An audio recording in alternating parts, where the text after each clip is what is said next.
மிகப்பெரிய எல்லாருக்கும் மகிழ்ச்சி அளிக்கின்ற இந்த நாடே கொண்டாடுகின்ற ஒரு விஷயம் என்னன்னு சொன்னால், ஜிஎஸ்டியில் 5%, 12%, 18%, 28%, 4 ஸ்லாப் இருந்ததை இன்றைக்கி 5%, 18%, 2 ஸ்லாப்.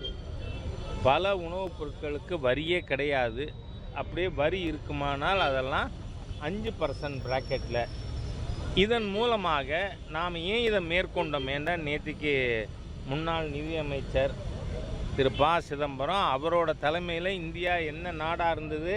ஃப்ராஜைல் 5, நொறுங்குகின்ற 5 பொருளாதாரத்தில் ஒன்றாக வைத்திருந்தார் சிதம்பரம். அது மட்டும் இல்லை, 2006 பட்ஜெட்டிலேயே அன்றைய நிதியமைச்சர் திரு பிரணாப்குமார் முகர்ஜி அவர்கள் 2007 ஜிஎஸ்டி ரிஜிம் வரும்னு சொன்னார். வரல. காரணம் என்ன? இப்போ என்ன, ஏன் 8 வருஷம் கழிச்சு அப்படின்னு கேட்குற கேள்விக்கு அப்போ ஐக்கிய முற்போக்கு கூட்டணி அரசு கொண்டு வராததுக்கு காரணம், எல்லா மாநில அரசாங்கமும் முதல் 5 ஆண்டு வருவாய் இழப்பை சென்டர் காம்பன்சேட் பண்ணோன்னு கேட்டாங்க. இதை கொடுப்பதற்கு டாக்டர் மன்மோகன் சிங் தலைமையிலான ஆட்சி தயாராக இல்லை. ஆனால் மாண்புமிகு பிரதமர் மோடி அவர்களுடைய அரசாங்கம் ஒப்புக்கொண்டோம். முதல் 5 ஆண்டுகளுக்கு மாநிலங்களுக்கு ஏற்படுகின்ற இழப்பை மத்திய அரசாங்கம் ஈடு செய்கிறோன்னு சொன்னோம், கொடுத்துருக்கோம். அதனால் முதல் இனிஷியல் டேஸில் நாம் ஸ்டெபிலைஸ் ஆகிறதுக்கு முன்னாடி அதில் செகண்ட் ஸ்டேஜ் அட்வான்ஸ்மெண்ட்டுகள் கொண்டு வர முடியாது. ஆகவே இன்றைக்கி நாம்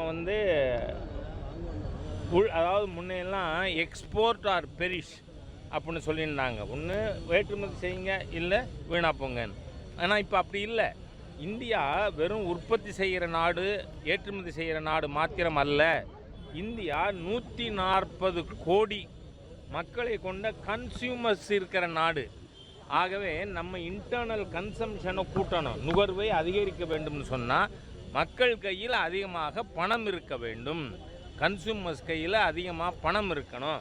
அதுக்காக தான் இப்போ நாம் 10%, 12%க்கு குறைச்சி மொத்தம் 2 ஸ்லாபு 5% அண்ட் 18% கொடுத்துருக்கோம். இதன் மூலம் மக்கள் அதிகமான பொருட்கள் இன்னும் வாங்க முடியும். அதனால் உற்பத்தி அதிகரிக்கும். அப்படி மக்கள் அதிகமான பொருள் வாங்கும் பொழுது வரி கலெக்ஷனும் கூடும். ஆக இது ஒரு ஆக்சலரேட்டிங் எஃபெக்ட். அதனால் ஒரு மிகப்பெரிய புரட்சிகரமான ஒரு ஸ்டெப்பு ஜிஎஸ்டி 2 அதை மேற்கொண்டிருக்காங்க. அதுக்கு மாண்புமிகு பாரத பிரதமர் அவர்களுக்கும் மாண்புமிகு நிதியமைச்சர் அவர்களுக்கும் என்னுடைய மனமார்ந்த நன்றியை தெரிவித்துக் கொள்கிறேன்.